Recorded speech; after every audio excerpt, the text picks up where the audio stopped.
não existe nenhum time no Brasil hoje pior do que a gente. Porque se daqui pra frente a gente ganhar todos os jogos do Maracanã, já não é suficiente pra gente não ser rebaixado. A gente vai ter que de novo desafiar número para escapar do rebaixamento? No jogo do Flamengo, eu me sinto na obrigação de falar sobre esse assunto, porque no vídeo de ontem eu mencionei, né, Dudu deixando o Palmeiras e indo para o Cruzeiro, depois do Cruzeiro anunciar, inclusive com a gente, tá? É a melhor casa de apostas esportivas do Brasil. Lá você encontra as melhores odds, os melhores mercados, tudo que você precisa para fazer sua fezinha, a sua aposta e garantir uma grana extra. Antes do pós-jogo do Flamengo, eu me sinto na obrigação de falar sobre esse assunto, porque no vídeo de ontem eu mencionei, né, Dudu deixando o Palmeiras e indo para o Cruzeiro, depois do Cruzeiro anunciar. Inclusive, lojas oficiais do Cruzeiro começaram a vender camisa do Dudu, com o nome do Dudu, número 7, mas, pelo visto, o negócio vai subir no telhado, porque o Dudu, ele se arrependeu de ir para o Cruzeiro, não assinou o documento e está repensando a sua ida para o Cruzeiro. E, segundo o noticiário, segundo eu apurei também, ele vai conversar com a diretoria do Palmeiras, com o elenco do Palmeiras, para poder ficar no Palmeiras. Ou seja, se arrependeu após a repercussão extremamente negativa. O que aconteceu? O Cruzeiro tinha o ok do jogador, tudo certo. O Cruzeiro tinha o ok do Palmeiras, tudo certo. Se antecipou, anunciou. Só que eles não imaginavam que a repercussão fosse ser o que foi.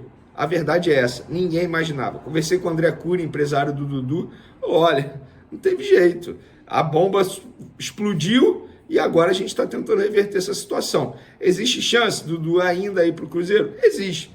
Existe chance do Dudu ainda ficar no Palmeiras? Existe, porque não tem nada assinado. Fato é que o Cruzeiro anunciou o jogador e, pelo visto, o anúncio pode não servir de nada e ficar marcado na história como algo que não aconteceu. Ainda sobre o Palmeiras, no meio dessa apuração toda, apurei que o Maurício, um jogador que já foi muito oferecido ao Flamengo, Maurício do Internacional, meio atacante, está indo para o Palmeiras. O Palmeiras vai pagar 10 milhões e meio de euros, cerca de 60 milhões de reais, por 80% dos direitos econômicos do Maurício, que se apresenta essa semana ao Palmeiras para assinar um contrato de 5 anos. Sabe qual é o grande detalhe? O Cruzeiro tinha percentual do Maurício, era 50% Internacional e o restante dividido entre o Desportivo Brasil e o Cruzeiro. E aí o Palmeiras negociou com o Cruzeiro a compra de parte desses direitos econômicos. E o empresário do Maurício é o mesmo do Dudu. Ah, o futebol, que confusão é esse futebol. Vamos falar agora do pós-jogo do Mengão. Que pós-jogo, você, torcedor rubro-negro, você tem que se sentir orgulhoso pelo que o Flamengo apresentou hoje lá na Arena da Baixada. Palmas novamente para os jogadores que foram raçudos demais, guerreiros demais. Um empate heróico, é assim que precisamos definir o resultado do Flamengo contra o Furacão, fora de casa na Arena da Baixada, em grama sintética. O Flamengo estava com 9 desfalques. Durante o jogo, Léo Ortiz, melhor em campo, precisou ser substituído com dores musculares. Bruno Henrique, que fez novamente um primeiro tempo terrível, foi substituído no intervalo, segundo o Flamengo, porque estava sentindo mal-estar. Eu até estranhei que no primeiro tempo, antes dele bater um lateral, ele estava botando muito a mão na barriga. Pelo visto, o nosso guerreiro Bruno Henrique estava com dores na barriga e foi substituído no intervalo, mas isso não muda o fato da péssima exibição que o Bruno Henrique teve. O Bruno Henrique não vive um bom momento com a camisa do Flamengo. Luiz Araújo, por exemplo, herói no último jogo, nesse jogo que ele foi titular, fez uma partida irregular, não foi bem. Gabigol entrou no segundo tempo, correu, disposição, tentou ajudar, mas nada conseguiu fazer. E aí, pessoal, aos 46 minutos do segundo tempo, eis que Daronco, que novamente com uma arbitragem ridícula, inclusive teve um gol do Gabigol anulado, que eu confesso que eu não fiquei convencido pelo frame apresentado, não. Ainda mais vindo da arbitragem que tem Daronco no comando dela. Não fiquei convencido pelo frame. Eu preciso analisar outros frames. Para quem não sabe, frame é a imagem paralisada na hora da análise do lance. Eu não fiquei convencido. Eu não vou dizer que estava impedido, que não estava, não vou falar nada sobre isso. Fato é que a imagem apresentada na transmissão não me convenceu ao ponto de dizer, de fato, o Gabigol estava impedido ou não, ele não estava impedido. Preciso fazer mais análises, olhar mais lances. E aí, aos 46 do segundo tempo, Anderson Daronco, novamente, ele entra em cena, porque ele foi e marcou um impedimento, que eu não sei, impedimento não, um pênalti para o Flamengo. Davi Luiz, de fato, estava com a mão muito aberta ali, mas é aquilo, interpretação. É óbvio que o Daronco iria interpretar daquela maneira, né? Jogo no finalzinho, possibilidade dos donos da casa, pênalti para os donos da casa. Foi lá, assinalou e marcou. Fernandinho, que para mim joga muita bola, não é nem um exagero dizer que é o melhor volante do futebol brasileiro. Como joga futebol o Fernandinho? É impressionante, é outro nível de futebol. Não à toa ele é considerado ídolo lá no Manchester City. O Guardiola é o melhor treinador da história. Para muitas pessoas é apaixonado pelo Fernandinho, e aqui no futebol brasileiro, de fato, ele sobra. Foi, bateu, a bola ainda bateu no travessão, bateu no chão antes de entrar, quase que ele perdeu, mas não perdeu. Beleza. E aí, na base da garra, da disposição, os jogadores do Flamengo foram para cima do Atlético Paranaense. Inclusive, teve um lance que o Davi Luiz cobrou escanteio. Eu confesso que eu não lembrava disso ter acontecido anteriormente. Mas era na base da correria, na base da disposição, tentando de tudo. Eis que no último minuto, quem entra em cena? Everton Araújo, que entrou no lugar do Léo Ortiz, que era o melhor em campo. Olha como é o futebol, cara. Olha como é o futebol. E Everton Araújo, cria das categorias de base do Flamengo, na verdade cria das categorias de base do Volta Redonda, mas o Flamengo mapeou, pegou por empréstimo, com opção de compra, depois exerceu a opção de compra, e hoje o Everton Araújo é jogador do Flamengo e vem sendo muito utilizado pelo técnico Tite, está sempre na lista de relacionados, eventualmente quebra um galho na lateral direita, é volante de ofício, e hoje o garoto predestinado, iluminado, foi lá de cabeça após uma cobrança de escanteio do Luiz Araújo e botou a bola na rede. Sendo que no lance anterior o Pedro quase fez um gol de cabeça, mas o goleiro do Atlético, o Léo, cara, fez uma defesa de cinema, uma defesa absurda. E aí o Everton Araújo conseguiu empatar no último minuto e o Cuca acabou sendo expulso, reclamando que o Daronco deu mais acréscimo, que isso é um absurdo. Torcedor do Atlético, gente, com todo respeito, esse é o grande problema da cultura do futebol brasileiro. Os caras ficam fazendo cera. Aí o árbitro vai lá, dá mais um minuto. Aí eles reclamam. Tá certo o árbitro. Os jogadores do futebol brasileiro precisam parar com esse negócio de ficar fazendo cera para amarrar o jogo e terminar o jogo. Bem feitos para eles. É o Pedro Pereira, que eu agradeço aqui pela resposta, tem um Twitter especializado em números do Bahia. E é um cara que, enfim, tem uma base de dados sobre o Campeonato Brasileiro gigantesca. E aí essa base de dados dele,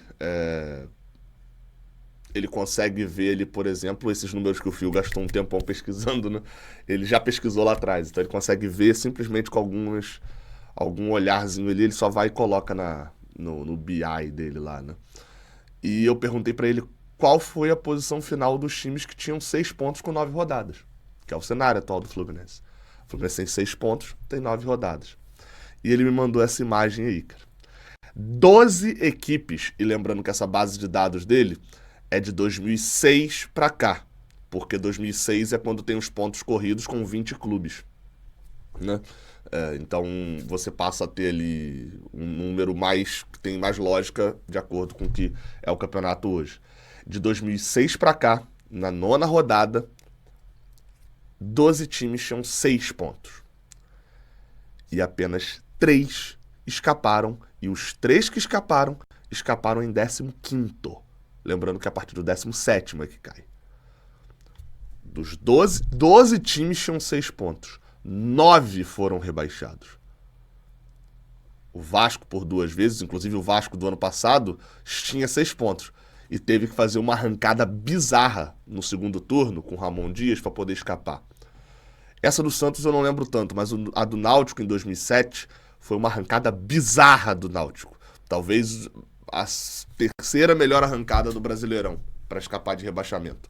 Eu diria que a do Fluminense em 2009 é a mais espetacular e a do Fortaleza em 2022 é a segunda mais espetacular. Pelo menos das que eu lembro aqui agora. O Náutico teve uma arrancada bizarra para poder chegar a 49 pontos, acho que 5 jogos seguidos, goleando. E os outros caíram. O Grêmio tinha 6 pontos em 2021. Foi rebaixado. O Palmeiras, em 2012, atual campeão da Copa do Brasil naquele ano, foi rebaixado. O Vasco, de 2015, fez uma reação absurda no segundo turno.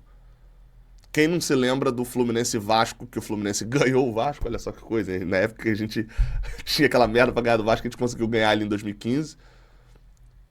E foi praticamente essa vitória do Fluminense em cima do Vasco que impediu que ele se salvasse. Mas fizeram uma arrancada gigante, o Nenê jogando pra cacete. Foram rebaixados, com a arrancada gigante.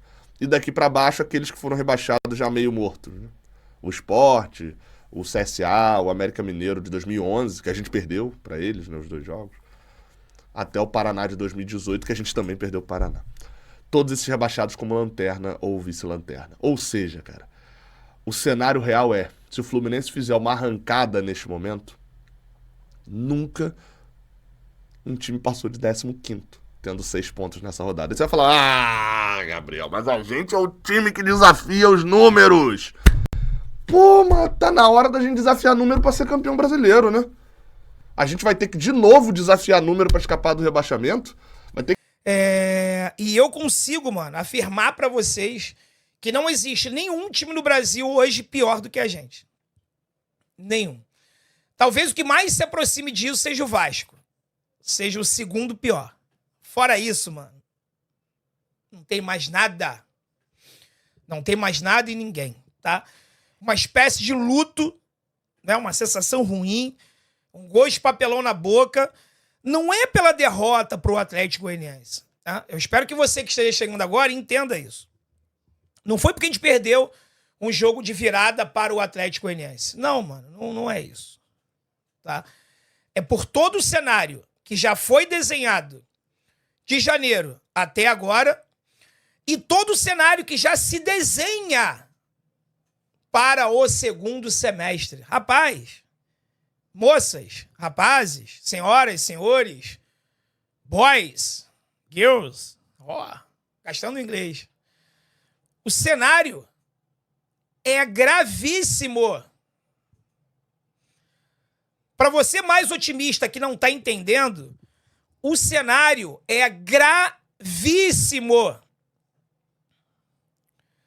Se tudo for mudado hoje,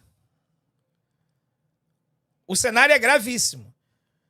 Quanto mais demorar a mudar, o cenário vai ficando mais... O Fluminense hoje... Como é que eu coloquei? O Fluminense agoniza. Eu quis olhar aqui qual é o título da live. O Fluminense hoje, ele agoniza. O Fluminense é aquele paciente que... Aquele cidadão que sofreu um acidente na rua, aí o bombeiro chega e ele tá agonizando. Semi-morto. É a gente.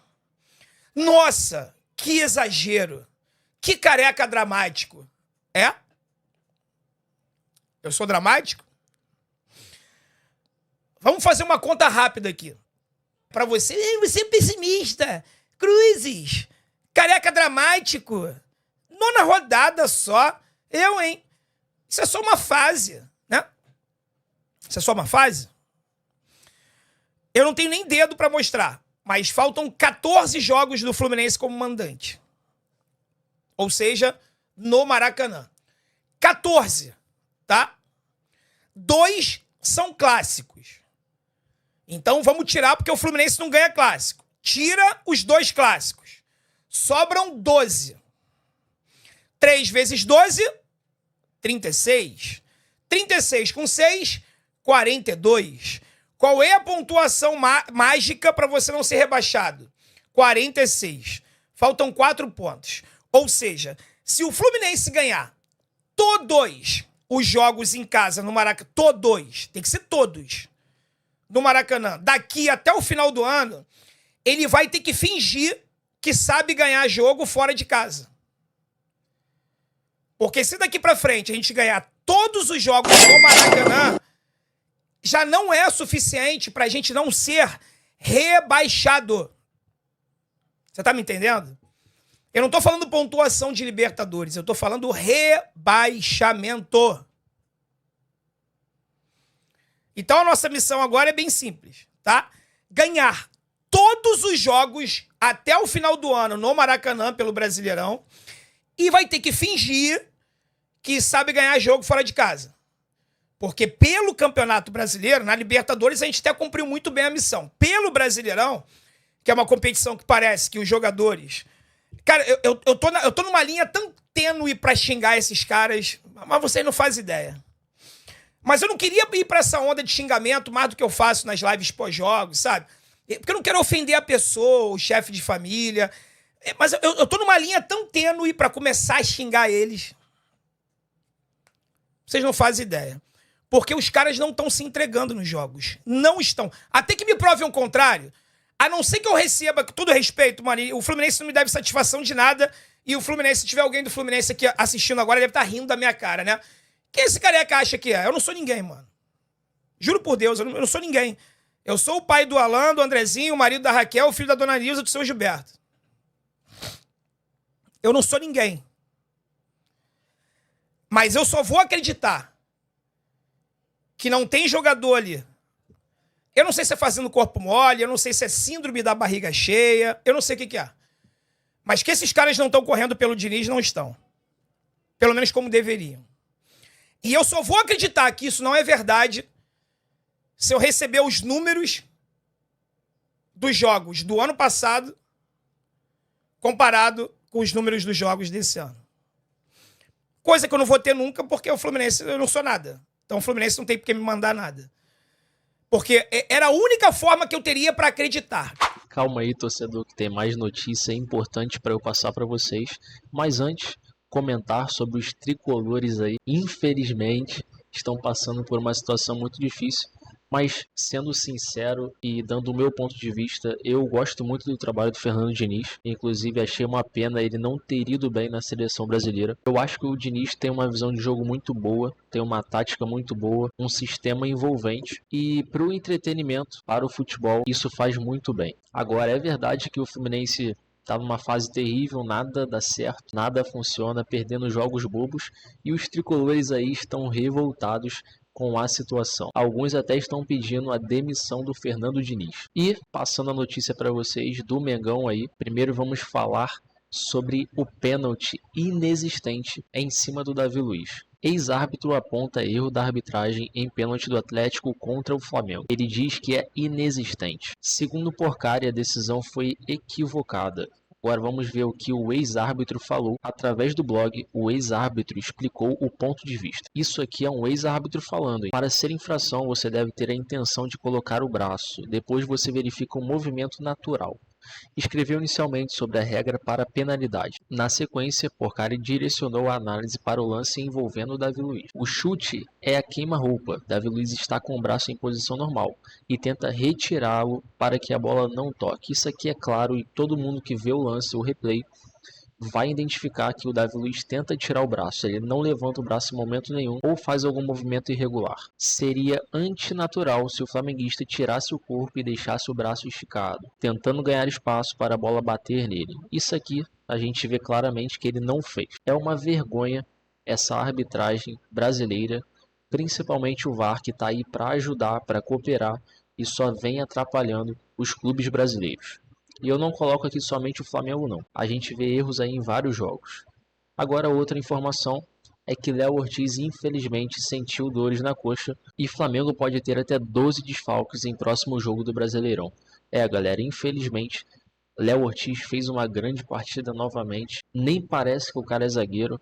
Muitos passes achados. O cara tem visão de jogo. E aqui na matéria diz, Léo Ortiz sentiu dores a partir do segundo tempo. O atleta pediu para permanecer em campo, mas não aguentou o incômodo e deixou o gramado aos 38 da etapa complementar. E assim, felizmente, entre aspas, né, claro que uma lesão no Léo Ortiz, que é um jogador importante, vai desfalcar bastante o Flamengo. Mas quem entrou no lugar dele foi o menino Everton Araújo. que fez o gol de empate, o gol de ouro aí, para garantir aquele 1 ponto aí para o Mengão continuar muito bem no topo da tabela do Brasileirão. Agora vamos aguardar para ver o que o departamento médico vai falar sobre Léo Ortiz, se vai desfalcar realmente o Flamengo no próximo jogo ou não. Eu já quero deixar aqui os créditos para o Vene Casagrande, para o Sentimento Tricolor e pro Raiz Tricolor. Dá um confere no canal dos caras. Se você quiser conferir os vídeos na íntegra, é só você ir no link da descrição que eu vou deixar e você vai ser direcionado diretamente para os canais. Vale a pena, que eles trazem muitas informações boas lá. Dá um confere, deixa o seu like lá no vídeo dos amigos e se você curtiu esse conteúdo, deixa o seu like, se inscreve no canal e até o próximo vídeo.